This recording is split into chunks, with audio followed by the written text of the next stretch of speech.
নাম দিয়ে তো আসলে কোনো কিছু না, দিন শেষে ভালো ক্রিকেট খেলাটা ইম্পর্টেন্ট। ভালো লাগছে, কন্ট্রিবিউট করতে পেরেছে। আমার মনে হয় যে আমার জন্য দরকার ছিল।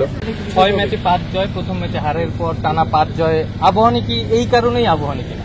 অবশ্যই আমার মনে হয় যেভাবে আমরা লাস্ট কয়েক বছর ধরে পারফর্ম করছি, এই টিমটা অনেক বড় টিম এবং আমার মনে হয় যে রেজাল্ট ওয়াইজ যদি আপনি দেখেন আমরা সবসময় ভালো ক্রিকেট খেলি। সো প্রথম ম্যাচ হারার পরে আমাদের বিশ্বাস ছিল যে না, এই টিমটা ঘুরে দাঁড়াবে এবং আমরা লাস্ট কয়েকটা ম্যাচ ভালো ক্রিকেট খেলছি।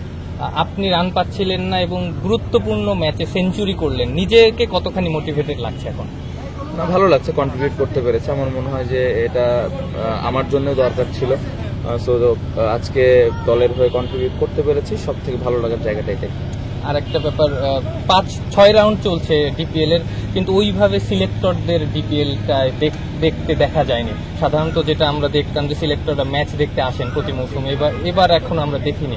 ন্যাশনাল টিম ক্যাপ্টেন হিসেবে এটা আসলে হতাশাজনক কিনা, যে কারণ মাঠ থেকে যতখানি বোঝা যায় হয়তো টিভি থেকে অত ভালো বোঝা যায় না। এটা আসলে সিলেক্টরের কাজ, ওনারা কিভাবে খেলাটা দেখবেন।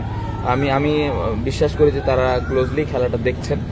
আসলে তাদের কাজটা কিরকম 27 পর্যন্ত আসলে প্ল্যান পরিকল্পনা আসলে ম্যানেজমেন্ট যারা আছেন, কোচ যিনি হবেন, ক্যাপ্টেন যিনি হবেন, তারা করবেন। সো এই বিষয়গুলো নিয়ে এখন আমার জন্য বলাটা মুশকিল, বাট আমি খুবই খুশি যে আমাদের আবাহনী টিম ভালো করছে। সন্ধ্যা ভাই, যে একটু আগে যে পিয়াল যে কথাটা বললো যে হচ্ছে আবাহনী কিনে হচ্ছে অনেক চেঞ্জ এসেছে এবারে টিমে। চেঞ্জের পরে হচ্ছে এখন পর্যন্ত Abahani table topper, 5th round 6th রাউন্ডও শেষ হলো।